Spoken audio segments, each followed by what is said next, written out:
Centro de Pensamiento de Cali, el Centro de Pensamiento Democracia y Postconflicto, ha decidido elaborar un programa con conceptos de varios académicos sobre el tema de las estatuas, la verdad histórica y la memoria social o memoria colectiva.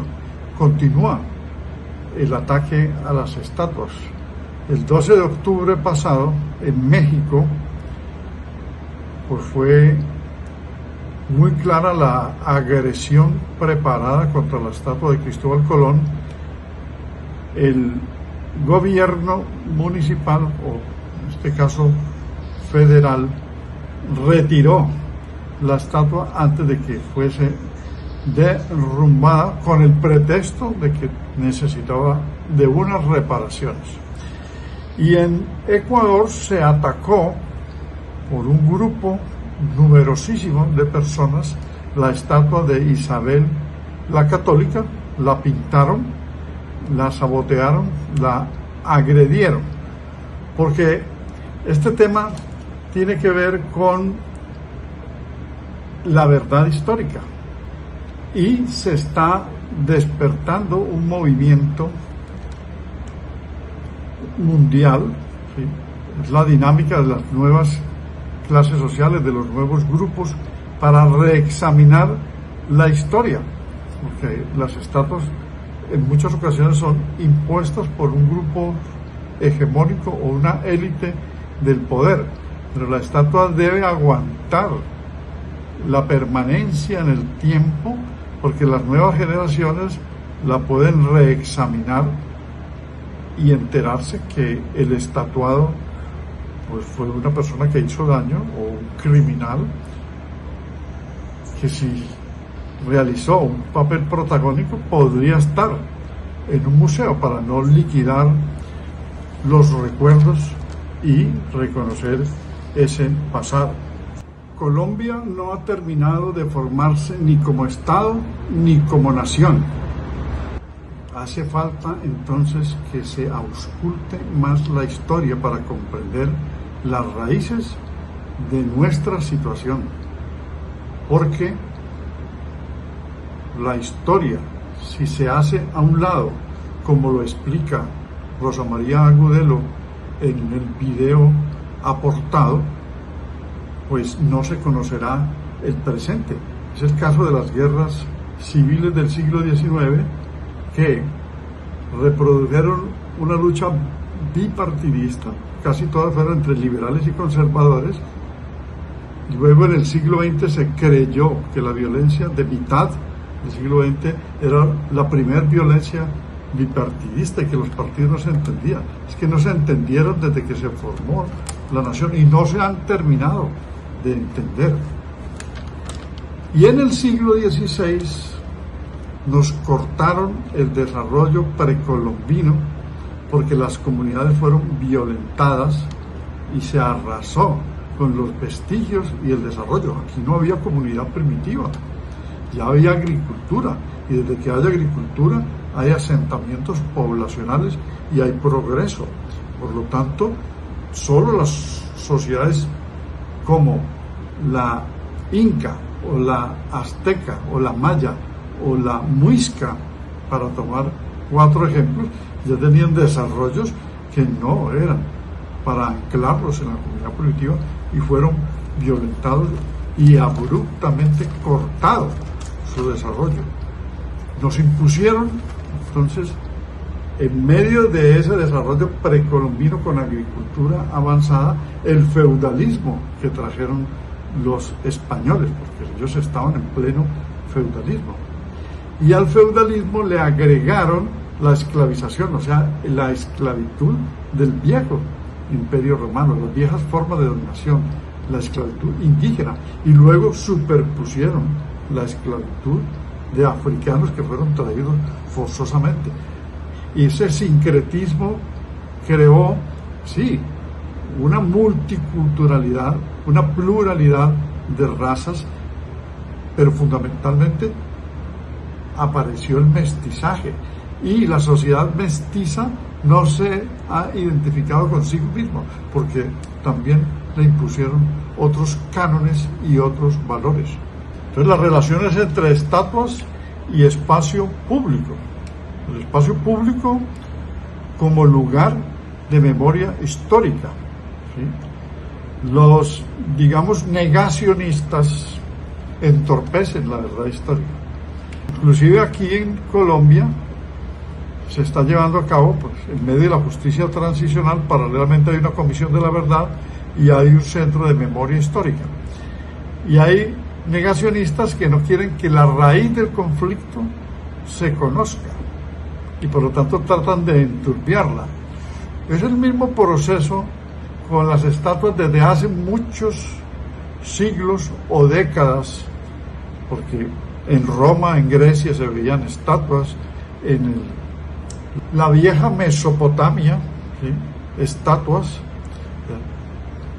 las estatuas desde la antigüedad.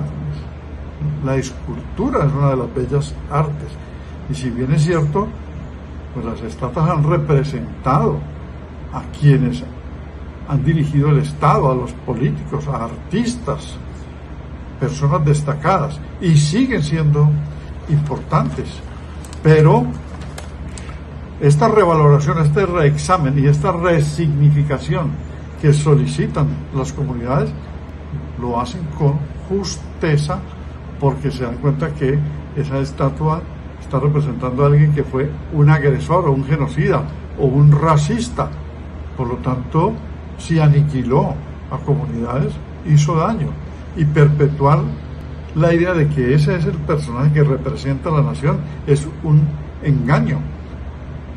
Y no admitir una resignificación o una relocalización es un doble engaño, porque se está forzando a la comunidad a que honre a quien no lo amerita.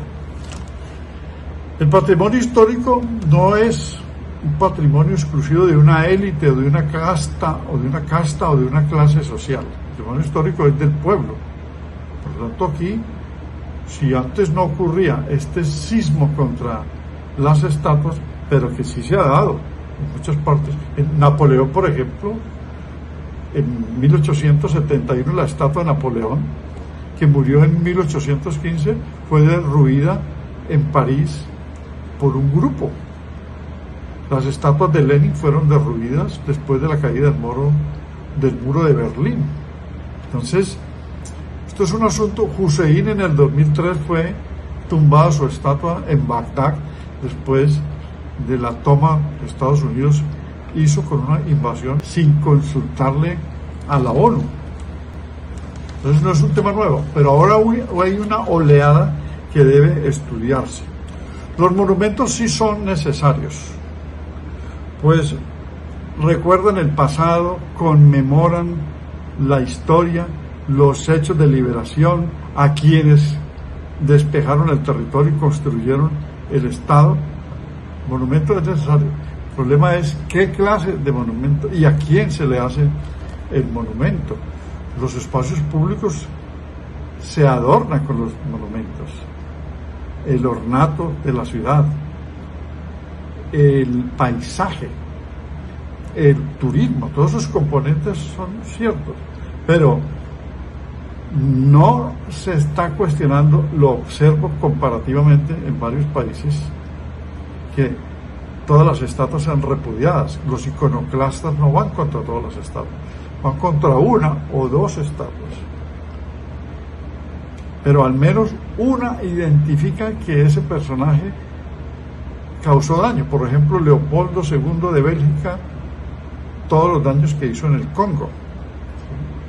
Balanceando el personaje tiene más de positivo que de negativo, y por lo tanto no han vuelto a decir nada de Churchill, la gran figura de la Segunda Guerra Mundial en Inglaterra. Y hay otros que no son mencionadas siquiera. En Cali, por ejemplo, Benjamín Herrera, nadie ha dicho nada de él, ni el general Santander, ni Simón Bolívar, ni Joaquín Caicedo y Cuero. Hay estatuas que son políticas, estatuas de estadistas, estatuas de artistas, hasta de animales. Hay una estatua del perro en el Parque del Perro. Hay estatuas de deportistas que merecen estar allí como Yuri Alvear, etc. Se trata de que esta situación debe ser tenida en cuenta por la administración para replantear si la estatua debe mantenerse o debe complementarse, equilibrarse con otras estatuas de los oprimidos o de los vejados por ese personaje, o si debe ir a un museo o a un sitio de memoria histórica o a un lugar menos visible, como han hecho en muchos países para resolver estatuas que encarnan son injusticias. Los monumentos sí son necesarios entonces, pero no se le puede imponer a las generaciones presentes y futuras una figura nefasta que ya claramente está descubierta por los estudios de la historia, por los nuevos métodos de interpretación y de investigación, como el método de contraste en historia con el análisis de varios cronistas y fuentes primarias. Un monumento no se le puede levantar a cualquier persona. Tampoco es llenar la ciudad de estatuas, porque el espacio público, que es de todos, tampoco es para atiborrarlo de estatuas, pero las estatuas sí son necesarias, pese a que haya aparecido lo digital, pantallas digitales, electrónicas, para exaltar a personas, o los archivos digitales, ¿sí?, en CD, o las USB, o los libros y la fotografía, donde también se recuerdan a las personas. Pero la estatua hace parte del espacio público. El tema de las estatuas tiene que ver con la verdad histórica y la memoria social. Ese es el asunto. Allí estriba la clave de este tema. Una relación entre estatuas y espacio público. Y el espacio público es de todos y es para gozarlo. Es el que contiene los corredores viales, es el que contiene las vías de conexidad entre los barrios. Es uso obligado para poder vivir en una ciudad. Las estatuas ocupan parques, plazas, sardineles, como la de Libardo Lozano Guerrero en la Paso Ancho, o sitios privilegiados, cerros, montañas, altosanos. Quienes entorpecen la existencia de la estatua son los mismos negacionistas que no dejan la revaloración que las nuevas comunidades están exigiendo. El patrimonio histórico no es un patrimonio de sectores sociales o de élites o de castas, es de todos. Los monumentos sí son necesarios para recordar el pasado, para conmemorar hechos históricos, fundacionales, para mantener viva la memoria. Un monumento debería ser inalterable, o sea, intocable, pero por las evidencias el monumento pasa a ser cuestionado. En esas circunstancias debe admitirse por las municipalidades, como está sucediendo en muchas ciudades del mundo, que se replantee la ubicación de esa estatua. Al menos, si encarna la injusticia, debe ir a un museo con una placa explicativa, con una sinopsis apropiada de qué papel jugó esa persona, o colocarla en un sitio menos visible, no privilegiado de la ciudad, como hicieron con Francisco Pizarro en Lima. Lo reubicaron.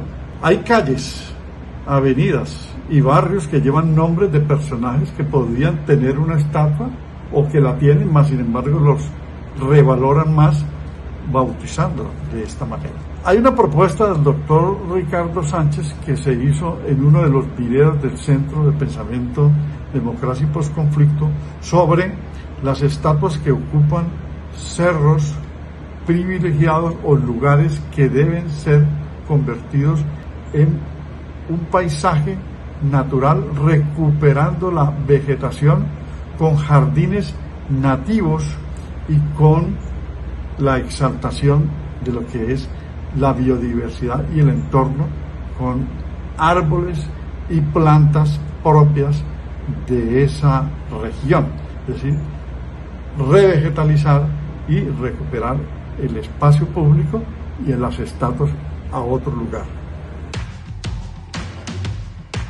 ¿Qué hacer con los monumentos? Sí, los monumentos que reflejan hechos históricos, sean héroes o villanos, y que están en espacios públicos. El movimiento que busca quitarlos, destruirlos o movilizar o reubicarlos a nivel, usando el uso de la fuerza, son movimientos a nivel global. Hemos visto que ha sucedido en Ciudad de México, en Quito, en La Paz, en Chile, incluso en España y Bélgica, con monumentos a Cristóbal Colón, a Sebastián de Belalcázar y a otros distintos personajes de las historias de estos países. Entonces, el debate ha girado en torno a elementos históricos, elementos culturales, patrimoniales, elementos antropológicos, e incluso algunos han girado en torno a lo que representan como hitos urbanísticos y arquitectónicos.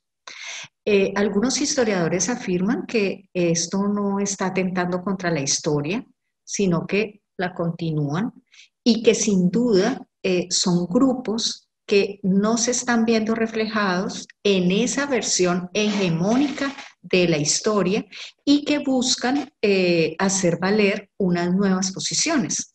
Sin embargo, algunos historiadores de una manera muy interesante plantean que por la fuerza no podemos generar un cambio de modelo o una forma de contar la historia tratando de imponer otra visión hegemónica, y mucho menos planteándolo desde la destrucción de lo que en este momento pueden ser patrimonios artísticos y culturales. Por ejemplo, la estatua de Cristóbal Colón que se intentaba destruir en México era de 1827 y tenía un grandísimo valor histórico. ¿Qué hizo la administración de Ciudad de México? La quitó 2 días antes del 12 de octubre y argumentando que la iba a reestructurar. En algunas partes del mundo las han quitado desde de los espacios públicos y las han llevado a los museos. Sin embargo, lo que plantean algunos investigadores, y encontré una visión que me pareció muy interesante de un antropólogo, es que no suena, sería inconveniente, anacrónico o incluso absurdo que algunos sectores sociales consideren que esos objetos lo que hacen es herir su presente, ¿sí? Y él lo plantea en un tema muy frío, ¿no? Esos objetos plantean o cuentan, son testimonios de unos procesos sociales e incluso los ve como fuentes de conocimiento. Este antropólogo, en una manera que me gusta mucho, plantea que destruirlos sin llevar a cabo un debate o realmente un conocimiento de nuestra historia no genera ningún cambio social importante para pensando hacia futuro. Él incluso lo que dice es que esto es realmente movimientos políticos e ideológicos que están buscando sustituir una visión hegemónica por otra y que están utilizando ciertos sectores sociales para consumir historia, ¿sí? Para consumir pasado, para rebelarse contra eso sin realmente aprender de esos procesos pensando hacia futuro. Algunos analistas consideran que en vez de motivar este tipo de movimientos a través de redes sociales y aprovechando la insatisfacción social generalizada, lo que se debería pensar en las sociedades o impulsar en las sociedades es realmente un interés profundo por la historia, por los procesos, de tal forma que se generen movimientos que lleven a que la sociedad busque encuentros y se pueda poner en sintonía y en convergencia, no a partir de destrucción que genera más polarización. Sin duda, creo que es un debate que hay que dar, creo que debemos es conversar y no podemos seguir partiendo de yo quiero imponer mi visión, mi teoría, mi aporte a partir de la destrucción de lo que existe. Esa sería como la reflexión que yo hago. La historia nos debe llevar a analizar lo que nos ha pasado, por qué nos pasó, qué consecuencias tuvo, de tal forma que a partir de eso podamos construir y no destruir. Cuando en un futuro lejano se piensa en el siglo XXI, seguramente se dirá que realmente comenzó en el año 2020. Pareciera que todos los aspectos relacionados con la vida humana y con la vida del planeta hubieran confluido este año. Bajo el manto de la pandemia, los procesos de transformación han iniciado un auge precipitado que nos pone en un punto de especial relevancia en la historia de la humanidad. No solo se ha empezado un modo de relacionamiento aséptico mundial, en el que lo primero que se nos ha ido perdiendo ha sido el rostro, sino que se ha removido una conciencia colectiva sobre el significado de nuestra sociedad y los antecedentes que indiscutiblemente configuraron lo que hoy somos y que no queremos seguir siendo. Quizás es por esta razón que los ojos, que es lo único que aún podemos mantener al descubierto, se han fijado en los símbolos del espacio público, en los monumentos, en aquello a lo que ancestralmente le hemos rendido una pleitesía impuesta.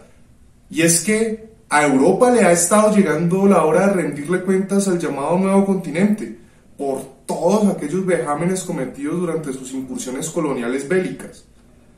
No fue extraño que el pasado 12 de octubre muchos ciudadanos españoles, de manera autónoma y consciente, pidieran perdón a América Latina por todo lo sucedido a partir del año 1492, cuando la Niña, la Pinta y la Santa María trajeron el oprobio, el horror y el genocidio de nuestros pueblos indígenas, que fue mucho más corrosivo que el COVID. En estas circunstancias, la población latina ha estado cuestionando con acciones el significado de tener bustos, estatuas o monumentos que vanaglorien el éxito de los opresores, cuando su victoria se basa sobre la sangre y el asesinato de nuestros abuelos. Es por eso que hoy en Ciudad de México Cristóbal Colón ya no da más, en Ecuador la reina Isabel la Católica tampoco da más, y en Cali don Sebastián de Belalcázar mucho menos. Este es un momento clave para el resignificado de nuestra sociedad, cuya interpretación no puede dárselo nadie distinto a nosotros mismos.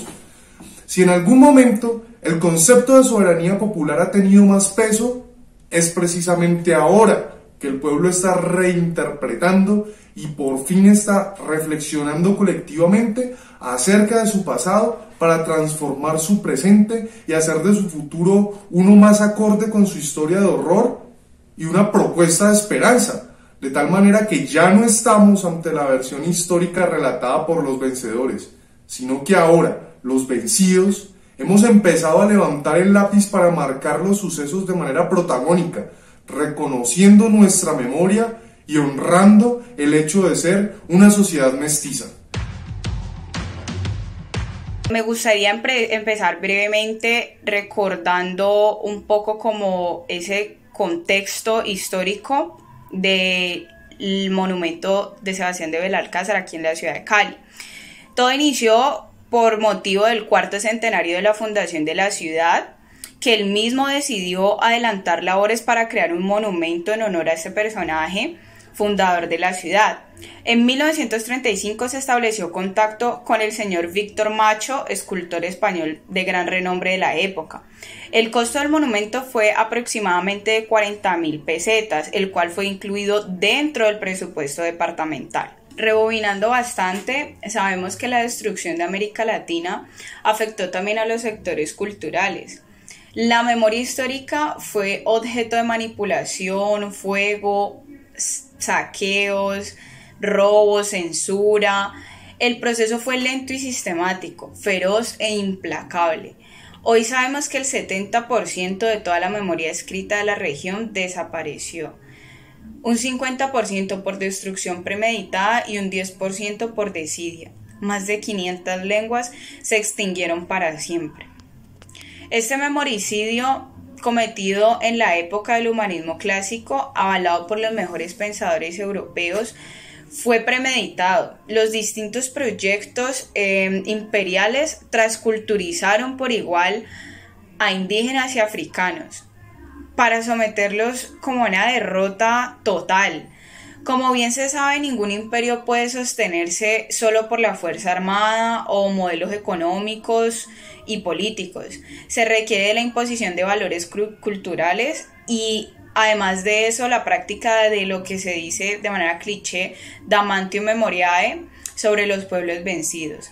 Dado que la memoria es el vínculo más importante de la identidad nacional, es el primero en ser amenazado o atacado. Para concluir, considero importante el concientizarnos respecto al gran valor e influencia que tiene el comprender que el arte, en este caso las estatuas, representan aceptación de ideales culturales y la configuración de nuestra identidad colectiva.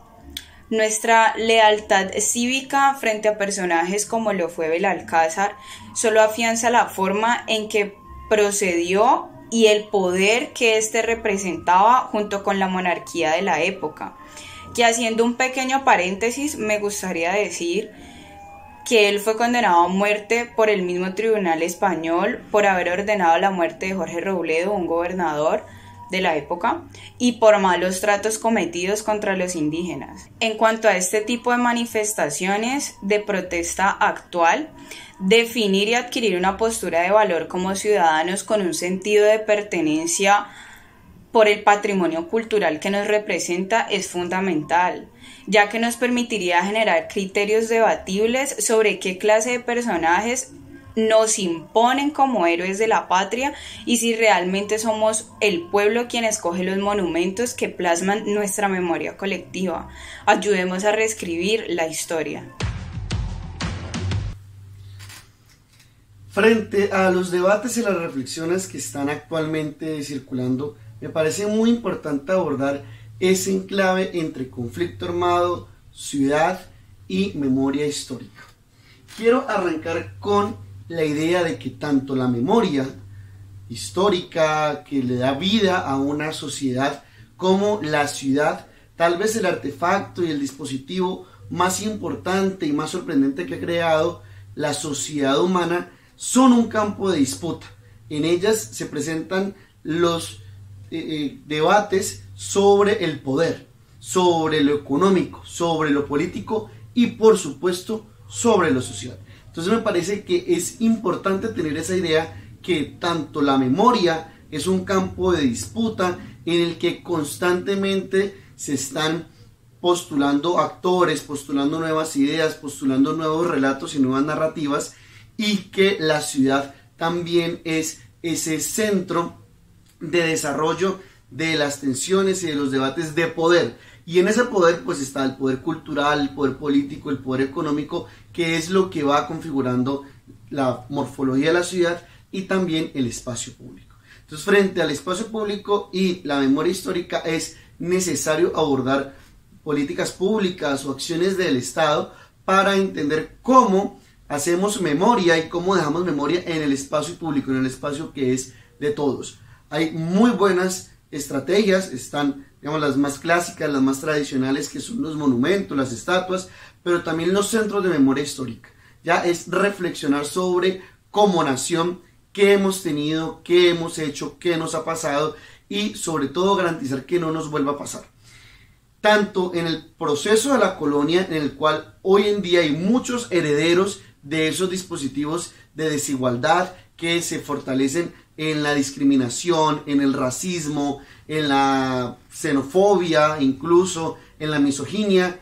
Existen hoy muchos herederos de esos dispositivos coloniales que son los que mandan, y por lo general son los de tendencia más conservadora, más retardataria, más reaccionaria, los que sin ningún pudor discriminan a los indígenas, discriminan a los negros, a los afros, a los raizales, a los palenqueros, a las poblaciones sexualmente diversas, a las poblaciones más vulnerables en lo económico.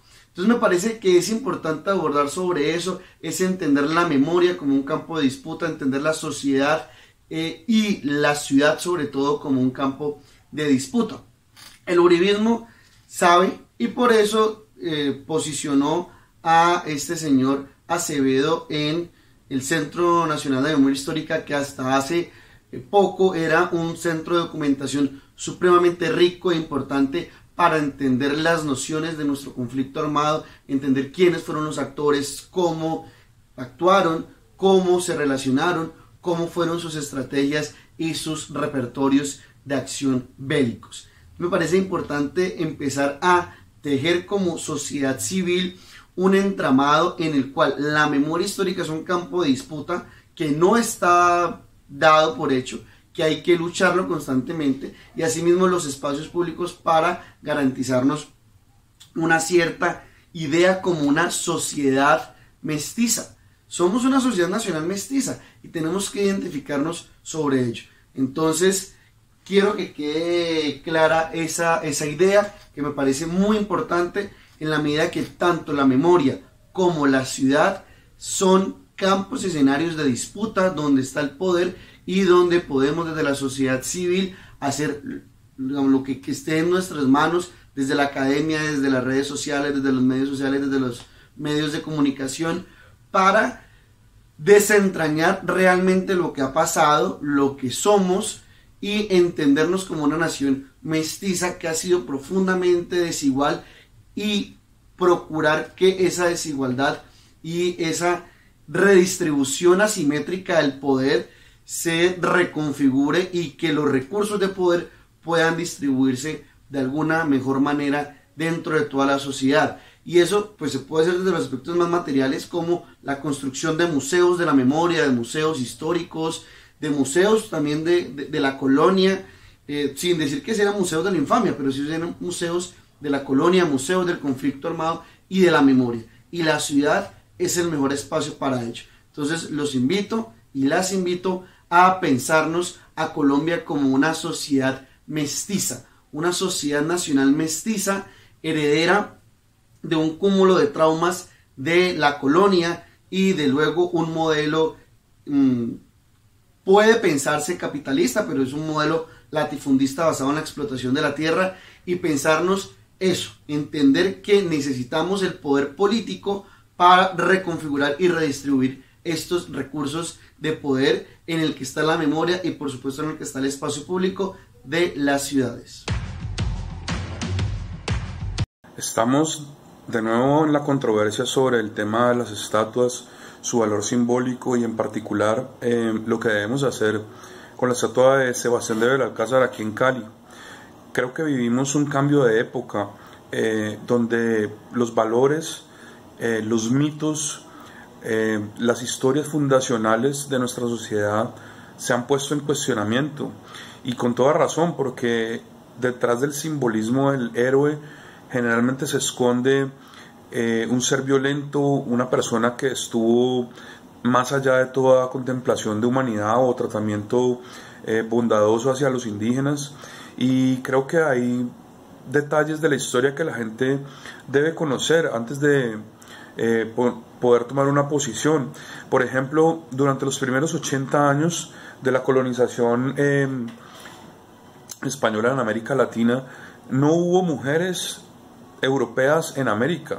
Es decir, que la necesidad sexual de todos los europeos que llegaron a América Latina se satisfizo en mujeres, con mujeres indígenas, obviamente por la fuerza, con violaciones, y posteriormente pues ya se generó el mestizaje que hace que muchos de los herederos de esos primeros conquistadores hoy en día sean personas que hacen parte de nuestra élite, pero en su condición de mestizas.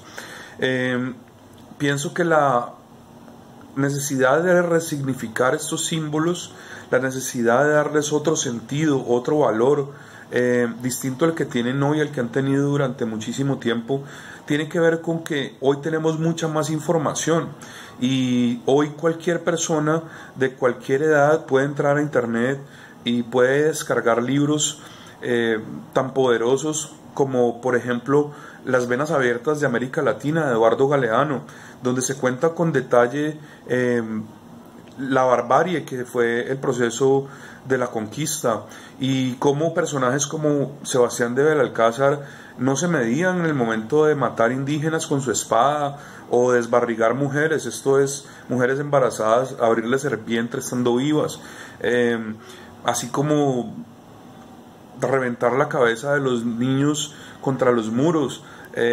Todas estas situaciones sumadas a la esclavitud que en realidad se convirtió el sistema de la mita y de la encomienda, nos afectan hasta hoy y son heridas muy profundas en la sociedad que incluso hacen parte de nuestra cultura.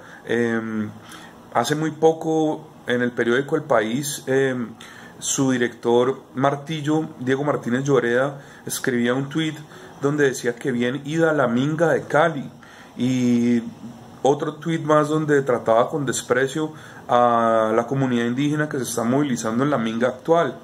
Y eso, digamos que él lo hace tal vez en un sentido de que cree que eso no es racismo, porque no es contra las comunidades afro, contra los negros de Colombia, pero es tan racismo atacar a los indígenas y no respetar su historia ni su legado, y tampoco cumplir sus derechos y respetar su vida actualmente. Como vemos, han sido asesinados cientos de comuneros este año. Se vuelve paisaje, se vuelve una situación donde no hay sanción de la ley, a pesar de que es un delito por la ley 1482 del 2011, que tipifica el racismo como un delito. Y tampoco hay sanción social, porque no hay ninguna protesta, digamos, de sus compañeros periodistas o de las personas que opinan en la región. Entonces vemos que todo esto se resume en que hay nuevos símbolos porque hay nueva información, y se derrumban símbolos antiguos porque sabemos más sobre esos que tratan de ponernos como héroes en estatuas a lo largo de la historia. Es momento de que cambiemos y que sanemos todas esas heridas y que convirtamos a Colombia en lo que debe de ser una nación unida en un propósito, y que sea la paz. Los recientes hechos acaecidos en la ciudad de Popayán, tras el derribamiento de una estatua erigida en homenaje a Sebastián de Belalcázar, ha dado para que se abra un debate histórico, político e intelectual que espero no sea ni fugaz ni estéril, sobre la validez y trascendencia de este acto en medio de un contexto cada vez más sangriento para los pueblos indígenas del país y del Cauca en particular. Por décadas, desde el siglo pasado, la figura de Belalcázar permaneció allí, dominando el valle de Pubenza, sobre un lugar sagrado y no propiamente un cerro, y de gran significado espiritual para el pueblo Misak, Nasa, Yanacona y demás parcialidades del Cauca. El hecho, a mi modo de ver, dejó al descubierto varios problemas. 1. ¿De qué materiales simbólicos se ha construido la historia y la memoria de los llamados vencedores, como si fuese un acicate perenne en contra de los vencidos? 2. El uso de espacios públicos y abiertos en donde se refrendan los íconos de los vencedores, como si estos representasen a toda la sociedad y sobre todo a las sociedades históricas. 3. La representación como deseo de la civilización eurocéntrica sobre los pueblos andinos y por tanto su disciplinamiento a pesar de las modernidades contemporáneas.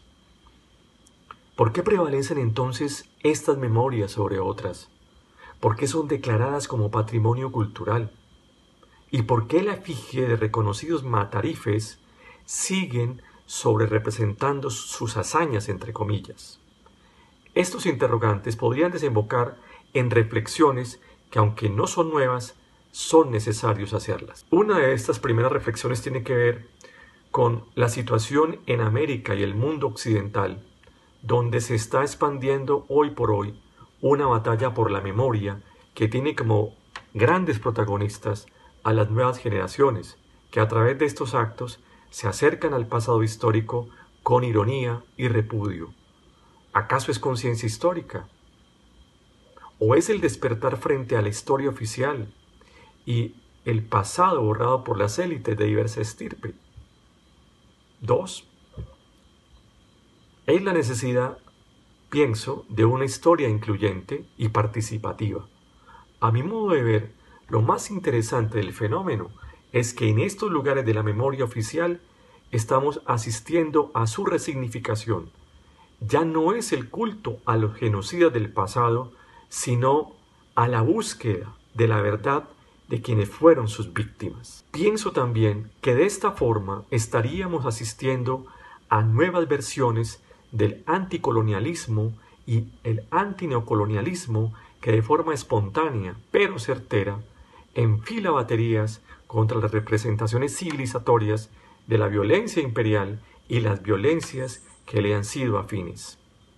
En tal sentido, y ya para terminar, la caída de Belalcázar aquí, Valdivia en Chile, Colón en Estados Unidos y traficantes de esclavizados en Europa nos pone en la perspectiva de una primavera histórica.